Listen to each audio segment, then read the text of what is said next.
What's up guys? So in this video, I'm gonna share the 5 biggest mistakes that I see people make in the gym and the 5 biggest mistakes that I've been making in the first 15 years of being in the gym. I've only started building proper muscle, proper strength in the last 3 years because I've been doing it properly now. So I want to share the biggest mistakes with you so you don't run into them yourself. And I need you guys to stay to the end because I'm giving a bonus tip that's so undervalued, so under-discussed, that if you take this tip and you incorporate it into your workout routine, you're gonna see the best results you've ever had, I promise. One of the biggest mistakes I see people making in the gym is not doing a proper warm-up before their workout.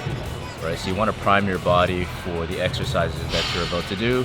None of this kind of like static stretching, just pulling the muscle away from the joint that doesn't really do anything. And so you want to get synovial fluid within the joint to get it to move better within the socket of your joints. You want to make sure you are moving in a greater range of motion so that when you're doing the lift, you can actually build more strength and muscle within a bigger range of motion. No more kind of static stretching. I like to do more dynamic stretching. So dynamic stretching means you're moving along with the movement, prevents injury, helps you get stronger, and helps the blood flow get to the muscles that you're trying to do. I do the dead hang almost before every workout, just to decompress my spine. Another big mistake I see people make in the gym that I've been making for the first 15 years of my life is really not focusing on the mind-muscle connection. And what the mind-muscle connection is, you are mentally thinking about which muscles are engaged to move the load, right? So a lot of people you see are just throwing around the weight, using a lot of momentum, but that's hardly what the focus muscle is working. But if you slow things down, and if you really think about this lat moving the load only, you get the engagement in the right muscles and you're gonna grow the muscle optimally versus just throwing weight around. Probably one of the biggest mistakes people make in the gym when trying to build muscle and strength is not lifting intensely enough and going close to failure. The only way you're gonna build muscle and strength is if you send this signal to your muscles that it needs to grow and get stronger, and the only way to do that is to push it close to failure. Now failure means when you absolutely cannot do another rep. You're absolutely done. That's when you know it's failure. So I wanna show you guys, I'm gonna do 8 reps of this row, and you can tell me by my 8th rep if I'm close to failure or not.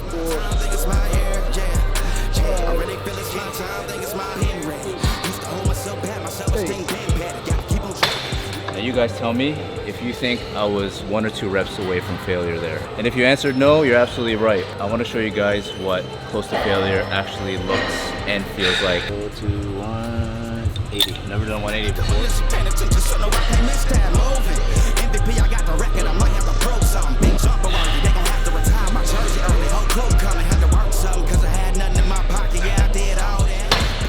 Yeah, I don't like my range of motion there, but that felt close to failure. And you could probably tell at the rate of the load moving and my face and how hard it looked. That was probably a 9 to 9.5 out of 10 in terms of RPE, which is rate of perceived exertion, which is actually a pretty accurate measure of how hard something is. If you're not pushing like that, if every set doesn't look like that, and you're smiling and you're so happy about the set, you're probably not lifting enough. This worker in the gym. Oh yeah. My boy 10, my videographer. Another big mistake I see people make in the gym is not having a plan set in stone, right? So they're just coming in, they're going through the motions, they're just checking off the box. If you don't come with a plan, if you don't know which set of exercises you're doing, then you're not really intentional about building muscle. But what also comes with having a plan is tracking your workouts. Right? So the same way you track your finances, the same way you track your food, you should be tracking your progress in the gym. Why? Because if you want to get stronger, you need to do progressive overload, which means increasing reps or weight over time with the same exercise to increase that adaptation to get stronger. If you don't know what you lifted 1 or 2 weeks ago, how are you going to know what weight to lift today in order to hit that personal best, right? So not having a plan is hugely under-discussed with going to the gym. And if you want to make the most gains, make a plan. Go through it with a fitness trainer or a coach, and be consistent with it. So another big mistake is if you're trying to lose fat, build muscle, build strength, this applies to everybody.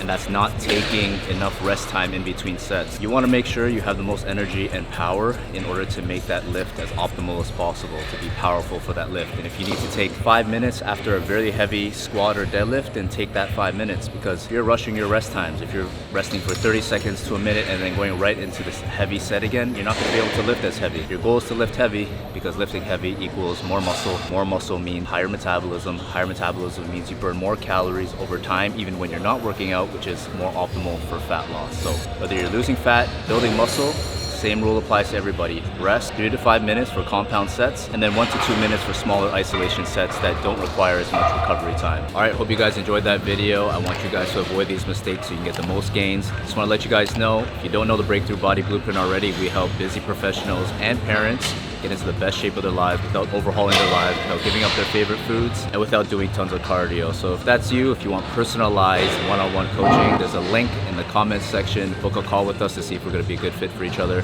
Happy training, and I'll see you in the next video. Peace. So rule number 9 of getting lean, staying lean, is always have ready to eat convenient protein stocked up in your fridge. That's why I love Muscle Factory. Delicious as hell.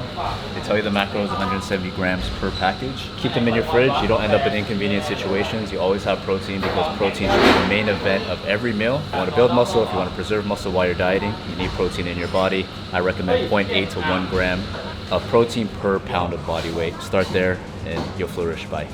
So another fitness mistake people are making is spending way too much time in the gym, especially if you're a busy professional, business owner, parent. You don't need to be spending an hour and a half to 2 hours in the gym. If you're spending, you have to make your time most efficient. If you're in the gym for 2 hours, you're probably not lifting heavy enough. You should not be able to lift at max capacity for 2 hours. 45 minutes is enough for you to build proper muscle. Make sure you're taking each set, again, close to failure. You're increasing the intensity. All you need really 45 minutes to an hour, including warm-up, in order to get the best gains.